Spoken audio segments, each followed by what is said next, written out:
And for every person we talk to, there are dozens more with similar stories, which is why there are now at least 300 families who have filed claims against Washington DNR, hoping to hold them accountable for what happened. And the crux of their argument is that DNR had an obligation, just like any other landowner, to keep fire from spreading to someone else's property. Now, the lawsuit was actually dismissed last October, but they've since filed a motion to reconsider, and it's now up to a judge in Spokane if the case will move forward.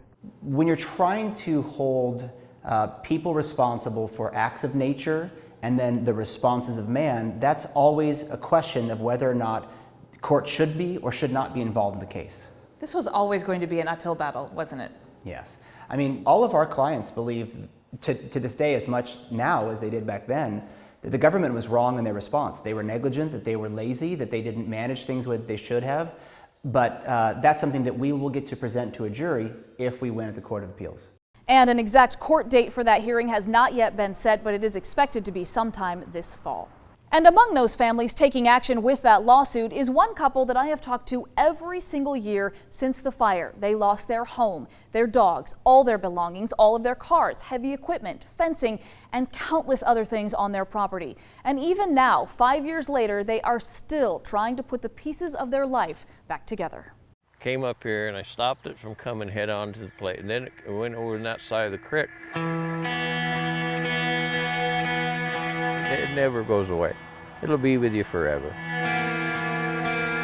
Kim Maltis remembers exactly how it felt the day the Carlton Complex exploded onto his property near Twist.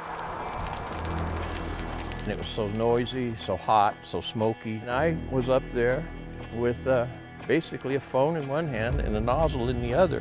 He remembers his wife pleading with firefighters to help save their house. She kept telling me they're not coming, nobody will come, nobody will help. And I was, come on to those engines, and they just sat there. Images and feelings that still haunt him 5 years later. This was a man-caused disaster from the beginning all the way through. What comes back to you? What's the thing that you think about the most? Just how devastating it was and how fast, everything can change in your life.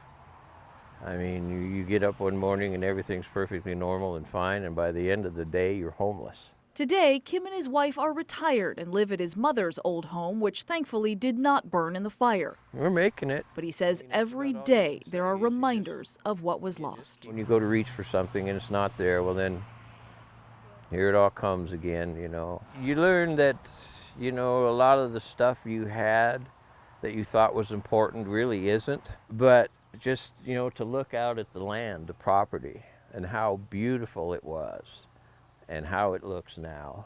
I mean, that's the hardest thing. Did you guys ever think about going somewhere else? Oh, yeah. Yeah. So what made you decide to stay? This is home. This is where I was born and raised. But by that time, it's too late. And it's where he's continued to build his life. There she is. That's the last one. While always knowing it will never really be the same. So that was the worst, is having to bury those dogs. You try to put it in the back of your mind, but a lot of things, will trigger. You see fire on TV or anything like that, it just brings it back. It's still hard to leave home because you're just afraid it won't be there when you get back.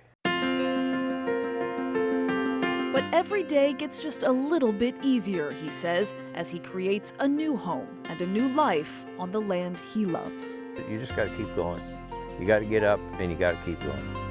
And that's the secret. And that's the human spirit. You can take just about anything and get through just about anything if you're willing to.